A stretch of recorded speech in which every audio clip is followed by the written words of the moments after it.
News channel 24/7 में आपका स्वागत है। देखते रहिए आपकी हर खबर। मेरा नाम अवधेश अग्रवाल है। मैं जनरल सेक्रेटरी हूँ मुरादाबाद हैंडीक्राफ्ट एक्सपोर्ट एसोसिएशन का और इस ईपीसीएच के सेंट्रल रीजन में होने वाले सीओए चुनाव का उम्मीदवार। किस संबंध में आज प्रेस वार्ता बुलाई गई? जैसा कि आपको मालूम होगा कि अभी जो हमारी ई वोटिंग हो रही थी चुनाव को लेकर, उसका निलंबन कर दिया गया था। उसके विषय में हमने कुछ साक्ष्य रखे हैं, उसी संबंध में मीटिंग बुलाई गई थी। क्या कहना चाहिए आप? क्या साक्ष्य है और निलंबन की क्या वजह है? हमारा ये कहना है कि निलंबन के लिए एक स्टोरी क्रिएट की गई। पहले तो हम आपको बता दें कि ये जो चुनाव प्रक्रिया है ये ईपीसीएच के द्वारा हस्तशिल्प के हैंडीक्राफ्ट सचिव के साथ एनएसडीएल के माध्यम से होती है। हस्तशिल्प सचिव टेक्सटाइल मंत्रालय के अधीन आती है। एनएसडीएल वो संस्था है जो कि रिलायंस, टाटा, बिरला इन सब के भी ई कॉमर्स के ई वोटिंग कराती है। तो इनके माध्यम से ये ई वोटिंग हो रही थी, जिसमें साइड में कुछ ग्लिच आने के कारण ऐसा बताया गया कि कुछ लोगों ने उसकी शिकायत की और हमने भी जब उस ग्लिच को देखा तो हमने ये प्रयास किया कि इसको रोका जाए, इसकी बात बताई जाए।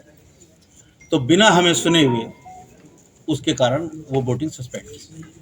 इस विषय में कुछ हमारे सवाल थे जो हम पूछना चाहते थे आपके माध्यम से, प्रेस के माध्यम से, और आपको बताना चाहते थे कि इसमें हमारा क्या रोल है और औरों का क्या रोल है, ये क्यों हुआ, इसलिए ये हमने प्रेस कॉन्फ्रेंस बुलाई। अच्छा, आपसे पहले एक प्रेस कॉन्फ्रेंस उनका कहना यह है कि इसमें हमारा तो कोई रोल नहीं है। हम तो कह रहे हैं कि निष्पक्ष। मैं उनकी बात का समर्थन करता हूँ। हम भी यही साल से यही बात कह रहे हैं कि निष्पक्ष वोटिंग होनी चाहिए।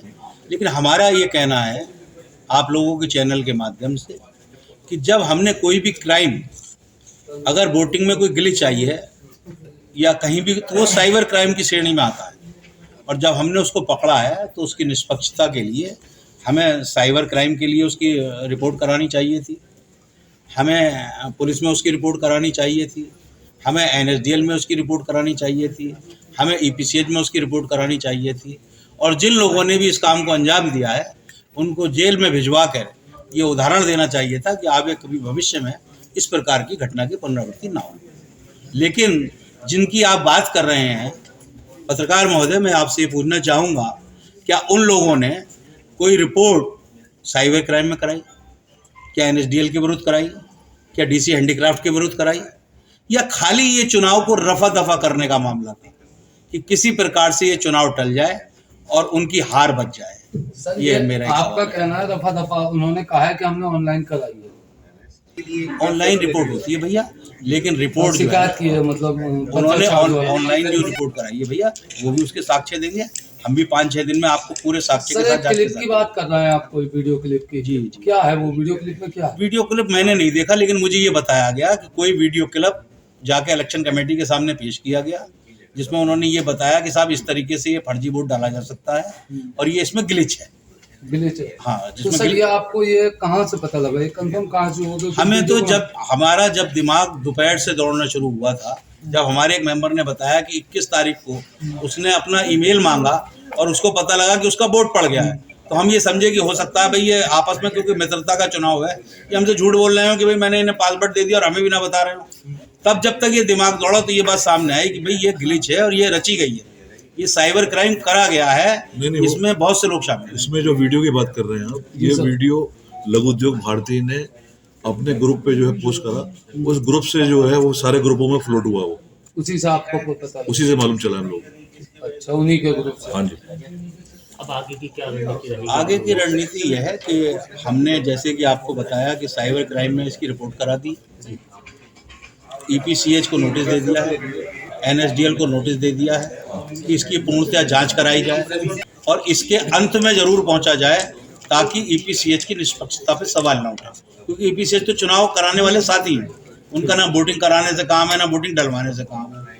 और हमें ये पता लग सके ये गलती किसके द्वारा, किसी ना किसी ने तो ये किया है। अगर एनएसडीएल ने खुद किया है तो वो बताएं कि साहब हमने किया है, किसी ने उनके हैक किया है तो ये बताएं किसने हैक किया है। आज के ज़माने में तो मेरे भाई रुपए गए भी आ जाते हैं वापस, तो ये पता लगना चाहिए कि ये किसने किया है।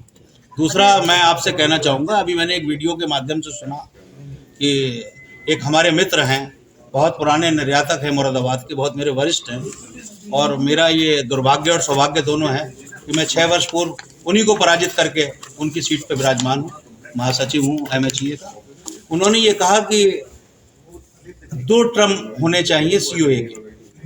आप लोग तो वहाँ थे, आपने सुना होगा, मैंने भी वो वीडियो सुना, मैं भी उनकी बात की तारीफ करता हूँ। आप सुन लीजिए साहब, बात पहले पूरी सुनिएगा साहब, बात तब आप सवाल करेंगे, अच्छा लगेगा। जब मैंने ये सुना तो मुझे बहुत अच्छा लगा। मैं आपको याद दिलाना चाहूँगा कि 20 वर्ष पूर्व, बहुत ध्यान से सुनिए मेरी बात, वो महोदय EPCH के चेयरमैन थे। पब्लिक ने उनको चुना, 6 महीने बाद वो इस्तीफा देके EPCH से भाग गए। भागे क्यों? ये सबसे बड़ा कारण है, उनसे सवाल करिए। भागे इसलिए कि मैसे फ्रैंकफर्ट ने उनसे ये कहा कि या तो आप EPCH की चेयरमैनी छोड़ें, या हम आपको मैसे फ्रैंकफर्ट में स्टॉल नहीं देंगे, और आप अगर EPCH की चेयरमैनी छोड़ते हैं तो हम आपको फ्री में मैसे फ्रैंकफर्ट में स्टॉल देंगे। तो उन्होंने EPCH की चेयरमैनी छोड़कर मैसे फ्रैंकफर्ट में फ्री का स्टॉल लेने के लिए ये कार्य किया। पहले वो तो ये बताएं कि उन्होंने 2 साल का अपना टर्नओवर क्यों नहीं पूरा किया। अरे भाई, मैंने तो मुरादाबाद हैंडीक्राफ्ट एक्सपोर्ट एसोसिएशन में अजवाइन के पराठे तक के बिल देखे हैं 60 रुपए के। मैं शर्मसार हूं ये कहते हुए। आप सबको मालूम है कि हम लोगों ने कैसे बिल्डिंग बनाई, कैसे हमने 6 सालों में MHEA का राज्य खड़ा किया, निर्यातकों को अपने साथ लिया। तो मैं ये कहना चाहूँगा कि जिनका दामन उजला हो वो हमसे बात करें, और जिन पे हमारे जवाब हो वो हमसे बात करें। नमस्कार, धन्यवाद।